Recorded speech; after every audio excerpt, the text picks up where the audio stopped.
ಸ್ನೇಹಿತರೆ ನಮಸ್ಕಾರ. ಟೆಂಟ್ರೀಸ್ film production house YouTube channel ವೀಕ್ಷಕರಿಗೆ ಸ್ವಾಗತ ಮತ್ತು ಸುಸ್ವಾಗತ. ಸ್ನೇಹಿತರೆ, ನಿಮಗೆಲ್ಲ ಗೊತ್ತೇ ಇರುತ್ತೆ, ಏನಪ್ಪ ಅಂತಂದರೆ ನಮ್ಮ ಸುತ್ತಮುತ್ತ ಎಷ್ಟೋ ಮಂದಿ ಸಿನಿಮಾ ಇಂಡಸ್ಟ್ರಿಗೆ ಸಂಬಂಧಪಟ್ಟಂಥವ್ರು ಇರ್ತಾರೆ. ಆದರೆ ನಮಗೆ ಗೊತ್ತಿರೋದಿಲ್ಲ. ರೀಸೆಂಟಾಗಿ ನಮ್ಮ ಕೋಲಾರ ಜಿಲ್ಲೆ, ಚಿಕ್ಕಬಳ್ಳಾಪುರ ಜಿಲ್ಲೆ ಆಗಿದೆ ಈಗ, ಚಿಂತಾಮಣಿಯಲ್ಲಿ ಆಜಾದ್ ಚೌಕದಲ್ಲಿ ಹೋಗ್ತಾ ಇದ್ದೆ. ಸ್ನೇಹಿತರೊಬ್ಬರು ಹೇಳಿದ್ರು, ನೋಡ್ಗುರು, ಈಗ ಸ್ವಾತಿ ಜ್ಯುವೆಲರ್ಸ್ ಅಂತಿದೆಯಲ್ಲ, Swathi jewellers owner MS Suresh Babu ಅವರು ಸಮೇತ ದೊಡ್ಡ ಪ್ರೊಡ್ಯೂಸರು, ಸುಮಾರಷ್ಟು ಮೂವೀಸ್ ಮಾಡಿದ್ದಾರೆ. ಹೌದಾ? ಯಾವುದು ಮಾಡಿದ್ದಾರೆ ಸರ್? ದರ್ಶನ್ ಅವ್ರದ್ದು ಕಿಟ್ಟಿ, ಸುದೀಪ್ ಅವ್ರದ್ದು ಪಾರ್ಥ, ಆಮೇಲೆ ಜಗ್ಗೇಶ್ ಮತ್ತು ದೇವರಾಜ್ ಅವ್ರದ್ದು ಪೊಲೀಸ್ ಬೆಲ್ಟು, ಇದೇ ಪೊಲೀಸ್ ಬೆಲ್ಟ್, ಮತ್ತು ಕೋಟಿಗೊಬ್ಬ ಸಿನಿಮಾಗೆ ಸಮೇತ ಸಹ ನಿರ್ಮಾಪಕರವರು. ಶಾಕ್. ಯಾಕಂದರೆ ಎಷ್ಟೋ ಸರಿ ಆ ಸ್ವಾತಿ ಜ್ಯುವೆಲರ್ಸ್ಗೆ ಹೋಗಿದ್ವಿ, ಅವ್ರನ್ನ ನೋಡ್ತಿರ್ತೀವಿ, ಅವ್ರ ಪಕ್ಕದಲ್ಲೇ ಓಡಾಡಿರ್ತೀವಿ. ಆದರೆ ಅವರು ಒಬ್ಬ ಸಿನಿಮಾ ನಿರ್ಮಾಪಕರು ಅನ್ನೋದು ನಮ್ಗೆ ಗೊತ್ತಿರೋದಿಲ್ಲ. ಅದೇ ರೀತಿ ಎಷ್ಟೋ ನಟರು ಬಿಡಿ, ಸೀರಿಯಲಲ್ಲಿ ಮಾಡಿದ ತಕ್ಷಣ ನಮ್ಗೆ ಗುರು ಸಿಗ್ತಾರೆ. ಸರ್, ನೀವು ಇಂಥ ಸೀರಿಯಲಲ್ಲಿ ಮಾಡಿದ್ದೀರಾ, ಇಂಥ ಮೂವಿಯಲ್ಲಿ ಮಾಡಿದ್ದೀರಾ ಅಂತ ಕೇಳಿಬಿಡ್ತೀವಿ. ಆದರೆ ತೆರೆಯ ಹಿಂದೆ ಕೆಲಸ ಮಾಡೋಂಥವ್ರು, ಟೆಕ್ನಿಕಲ್ ವಿಭಾಗದಲ್ಲಿ ಕೆಲಸ ಮಾಡೋಂಥವ್ರು ಅಷ್ಟು ಬೇಗ ನಾವು ಗುರುತಿಡಿಯೋಕ್ಕಾಗೋದಿಲ್ಲ. ಇನ್ನು ನಿರ್ಮಾಪಕರಂತೂ, ಆ ರಕ್ತ ಕಣ್ಣೀರು ಸಿನಿಮಾ ರಿಲೀಸ್ ಆದ ಟೈಮಲ್ಲಿ ನಾನು ಕೇಳ್ತಾ ಇದ್ದೆ, ಮುನಿರತ್ನಂ ಸರ್ ಅವರು, ರಕ್ತ ಕಣ್ಣೀರು ಸಿನಿಮಾ ನಿರ್ಮಾಪಕರು ಮುನಿರತ್ನಂ ಸರ್ ಅವರು ಸಿನಿಮಾ ನೋಡೋಕ್ಕೆ ಅಂತ ಹೊರಟಾಗ ಟಾಕೀಸ್ಗೆ ಒಳಗಡೆ ಎಂಟ್ರಿ ಕೊಡಲಿಲ್ಲಂತೆ. ಟಿಕೆಟ್ ತಗೊಂಡು ಬರಯ್ಯ ಅಂತ.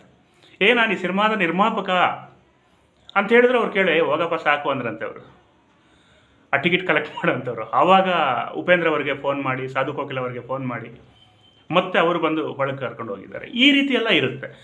ಬಟ್ ಏನಪ್ಪ ಅಂತ ನಾನು ಯಾಕೆ ಹೇಳ್ತಿದ್ದೀನಪ್ಪ ಅಂತಂದರೆ, ಸಿನಿಮಾ ಕಲಾವಿದರು ಬೇರೆ, ಆ್ಯಂಡ್ ಕಲಾವಿದರನ್ನ ಬಿಟ್ಟು ಇನ್ನು ಎಲ್ಲ ವಿಭಾಗಗಳಲ್ಲಿ ಕೆಲಸ ಮಾಡೋಂಥವ್ರು ಬೇರೆ. ಅಂದರೆ ಕ್ಯಾಮ್ರಾ ಹಿಂದೆ ಕೆಲಸ ಮಾಡೋಂಥವ್ರು ಬಹಳಷ್ಟು ಜನ ಇರ್ತಾರೆ.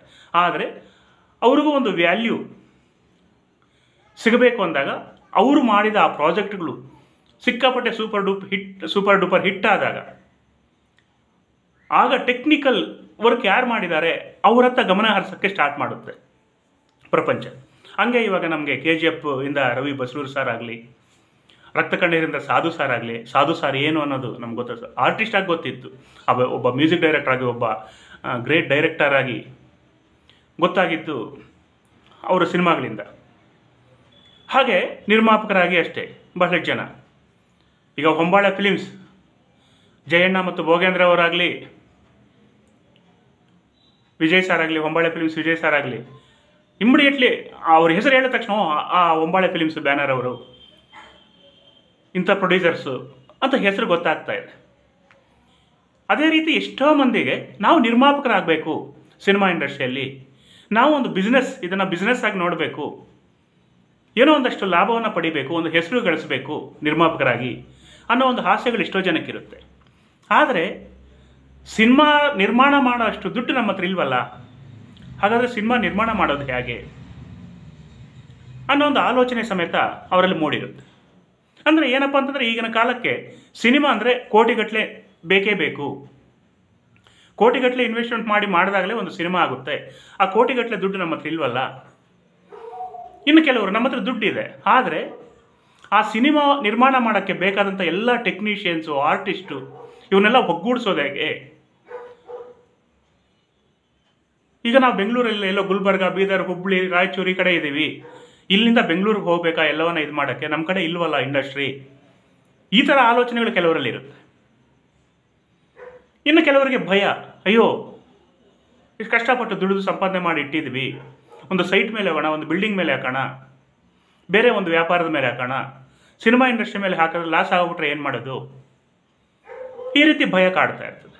ಈ ಎಲ್ಲ ಕಾರಣಗಳಿಂದ ಸಿನಿಮಾ ಇಂಡಸ್ಟ್ರಿಯಲ್ಲಿ ನಿರ್ಮಾಪಕರಾಗಿ ಗುರುತಿಸ್ಕೋಬೇಕು ಅಂತ ಆಸೆ ಇದ್ದರೂ, ಅಯ್ಯೋ ಯಾಕೆ ಬಿಡಪ್ಪ ನಾವು ಇನ್ವೆಸ್ಟ್ಮೆಂಟ್ ಮಾಡಬೇಕು, ಹೇಗೋ ಏನೋ ಅನ್ನೋ ಒಂದು ಭಯದ ವಾತಾವರಣದಿಂದ, ಈ ಇಂಡಸ್ಟ್ರಿಯ ಸಂಪೂರ್ಣ ಒಂದು ಅರಿವು ಇಲ್ಲದೆ ಇರೋದ್ರಿಂದ, ಈ ಇಂಡಸ್ಟ್ರಿಗೆ ಸಂಬಂಧಪಟ್ಟಂತೆ ಅರಿವಿರುವಂಥ ಮನುಷ್ಯರ ಕಾಂಟ್ಯಾಕ್ಟ್ ಇಲ್ಲದೆ ಇರೋದ್ರಿಂದ ಸಿನಿಮಾ ಇಂಡಸ್ಟ್ರಿಯಿಂದ ದೂರ ಉಳ್ಕೊಳ್ತಾರೆ.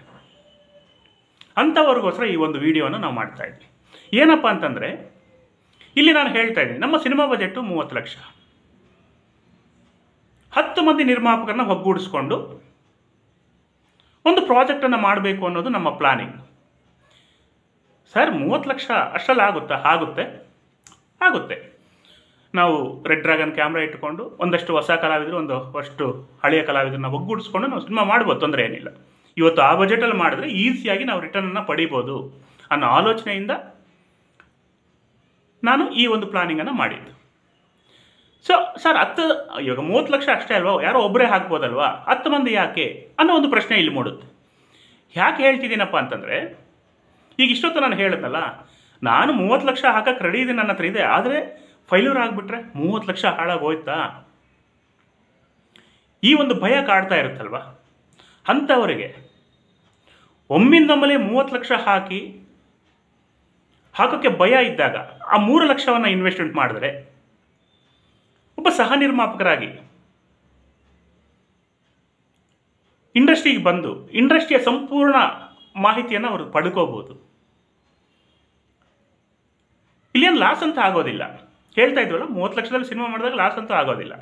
ಆದರೆ ಅಕಸ್ಮಾತ್ ಸರ್ ಆಗಿಬಿಡ್ತು ಅಂದ್ರೂ 30 ಲಕ್ಷ ಹಾಕೋಕ್ಕೆ ಇನ್ವೆಸ್ಟ್ಮೆಂಟ್ ಮಾಡೋಕ್ಕೆ ರೆಡಿ ಇದ್ದಂಥ ವ್ಯಕ್ತಿ 3 ಲಕ್ಷವನ್ನು ಕಳ್ಕೊಂಡಾಗ ಅವನ ಜೀವನ ಏನು ಹಾಳಾಗೋದಿಲ್ಲ, ಆತ್ಮಹತ್ಯೆದ ದಾರಿಯನ್ನು ಹಿಡಿಯೋ ಅವಶ್ಯಕತೆ ಇರೋದಿಲ್ಲ. 3 ಲಕ್ಷ ಸರಿ, ಎಲ್ಲ ಒಂದು ಕಡೆ ಸಂಪಾದನೆ ಮಾಡೋಣ. ಆದರೆ 30 ಲಕ್ಷ ಹೊರಟೋಗ್ಬಿಟ್ರೆ ಹೋಗೋದಿಲ್ಲ. ಆದರೂ ಅನ್ನೋ ಒಂದು ಪ್ರಶ್ನೆ ಇರುತ್ತಲ್ವ, ಅದ್ರ ಸಲುವಾಗಿ ಹೇಳ್ತಿರೋಂಥದ್ದು. ಆದ್ದರಿಂದ ಆ 3 ಲಕ್ಷಗಳನ್ನು 10 ಮಂದಿ ಇನ್ವೆಸ್ಟ್ಮೆಂಟ್ ಮಾಡಿಕೊಂಡಾಗ ಅವ್ರಿಗೆ ಒಮ್ಮೆಲೆ 30 ಲಕ್ಷ ಹಾಕಬೇಕು ನಾವು ಅನ್ನೋ ಒಂದು ಭಯ ಇರೋದಿಲ್ಲ. ಆಮೇಲೆ ಕೆಲವ್ರ ಹತ್ರ ಒಂದು 10-15 ಲಕ್ಷ ಇರುತ್ತೆ ಅಂದ್ಕೊಳ್ಳಿ. ಸೊ ನಾವು 30 ಲಕ್ಷ ಪ್ರಾಜೆಕ್ಟ್ 30 ನಮ್ಮ ಹತ್ರ ಇಲ್ವಲ್ಲ ಅನ್ನೋ ಒಂದು ಫೀಲಿಂಗ್ ಇರುತ್ತೆ. ಆ 3 ಲಕ್ಷವನ್ನು ಇದ್ರ ಮೇಲೆ ಇನ್ವೆಸ್ಟ್ಮೆಂಟ್ ಮಾಡ್ಬೋದು.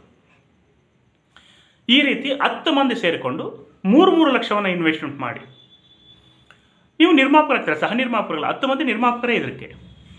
ಯಾಕಂದರೆ ಎಲ್ಲರೂ ಈಕ್ವಲ್. ಇಲ್ಲಿ ಯಾರೋ ಒಂದು 4 ಶೇರ್ ಆಗ್ತಾ ಇಲ್ಲ, ಯಾರೋ 12 ಲಕ್ಷ ಆಗ್ತಾ ಇಲ್ಲ, 10 ಮಂದಿ ಕೇವಲ 3 ಅವಾಗ ಎಲ್ಲರೂ ಸಮಪಾಲಾಗಿರೋದ್ರಿಂದ, ಎಲ್ಲರೂ ಕೇವಲ 3 ಲಕ್ಷ ಆಗಿರೋದ್ರಿಂದ ಎಲ್ಲರೂ ನಿರ್ಮಾಪಕರೇ. ಹಾಗಾಗಿ ನಾವು ಡೈನಾಮಿಕ್ ಹೀರೋ ದೇವರಾಜ್ ಸರ್ ಅವ್ರಿಗೂ ಸ್ಟೋರಿ ಹೇಳಿದ್ದೀವಿ. ಬನ್ನಿ ಮನೆಗೆ, ತುಂಬ ಚೆನ್ನಾಗಿದೆ, ಮಾಡೋಣ ಅಂತೇಳಿ ಹೇಳಿದ್ದಾರೆ. ದೇವರಾಜ್ ಅವ್ರನ್ನ ಇದರಲ್ಲಿ ಒಂದು ಪ್ರಧಾನ ಪಾತ್ರವನ್ನು ಇಟ್ಕೊಂಡು ಈ ಪ್ರಾಜೆಕ್ಟನ್ನು ಮಾಡಬೇಕು ಅಂತ ಹೇಳ್ಬಿಟ್ಟು ಎಲ್ಲ ಪ್ಲಾನ್ ಮಾಡಿದ್ದೀನಿ. ಅದಕ್ಕೋಸ್ಕರ ಈ ಒಂದು ಆ 3 ಲಕ್ಷ ಇನ್ವೆಸ್ಟ್ಮೆಂಟ್ ಮಾಡುವಂಥ 10 ಮಂದಿಯನ್ನು ನಾವು ಹುಡುಕ್ತಾ ಇದ್ದೀವಿ. ಆಲ್ರೆಡಿ ನಮಗೆ 4 ಮಂದಿ ಸಿಕ್ಕಿದ್ದಾರೆ. ಇನ್ನೂ 6 ಮಂದಿಗೋಸ್ಕರ ಹುಡುಕಾಟ ನಡೀತಾ ಇದೆ. ಆಲ್ರೆಡಿ ಈಗ ಅನಿರುದ್ಧ ಶಾಸ್ತ್ರಿ ಅವರು ಲಿರಿಕ್ಸ್ಗಳನ್ನು ಬರೆಸ್ತಾ ಇದ್ದಾರೆ, ಟ್ಯೂನನ್ನು ಮಾಡಿ ಲಿರಿಕ್ಸ್ ರೈಟರ್ಸ್ಗೆ ಕೊಟ್ಟಿದ್ದಾರೆ. ತುಂಬ ಚೆನ್ನಾಗಿ ಬರ್ತಾ ಇದೆ. ಆಲ್ಮೋಸ್ಟ್ ನಾವು ಟೆಕ್ನಿಕಲ್ ವಿಭಾಗದಲ್ಲಿ ಕ್ಯಾಮ್ರಾಮೆನ್ಗೆ ಅಡ್ವಾನ್ಸ್ ಮಾಡಿದ್ದೀವಿ, ಯೂನಿಟ್ಗೆ ಅಡ್ವಾನ್ಸ್ ಮಾಡಿದ್ದೀವಿ. ಪಿ ಆರ್ ಒಗೆ ಮಾತಾಡ್ಕೊಂಡಿದ್ವಿ. ಸ್ಕ್ರಿಪ್ಟೆಲ್ಲ ರೆಡಿ ಆಗಿದೆ. ಆಲ್ಮೋಸ್ಟ್ ಆಗಸ್ಟ್ ತಿಂಗಳಲ್ಲಿ ಚಿತ್ರೀಕರಣ ಪ್ರಾರಂಭ ಮಾಡೋಕ್ಕೆ ಎಲ್ಲ ಏರ್ಪಾಟುಗಳನ್ನು ಮಾಡ್ಕೊಳ್ತಾ ಇದ್ದೀವಿ.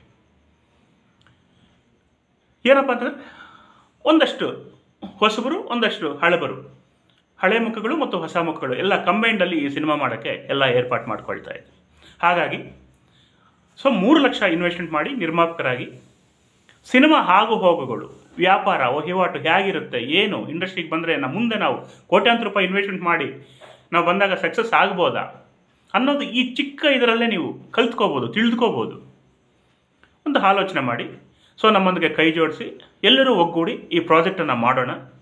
ಹೆಚ್ಚಿನ ಮಾಹಿತಿಗಳು ಬೇಕಾದರೆ ಇದೇ ವಿಡಿಯೋದ ಕೊನೆಯಲ್ಲಿ ನನ್ನ ನಂಬರನ್ನು ಕೊಟ್ಟಿದ್ದೀನಿ. ಕರೆ ಮಾಡಿ, ಎನಿ ಡೌಟ್ ಕೇಳಿ, ತೊಂದರೆ ಏನಿಲ್ಲ. ಸರ್ ಬಿಸ್ನೆಸ್ ಪರವಾಗಿ ಕೇಳ್ತೀರಾ ಕೇಳಿ, ಯಾರ್ಯಾರು ಕಲಾವಿದರು ಏನು ಪ್ರತಿಯೊಂದು ಎಲ್ಲ ಇಲ್ಲಿ ಯಾವುದೂ ಮುಚ್ಚಿಮರೆ ಇರೋದಿಲ್ಲ.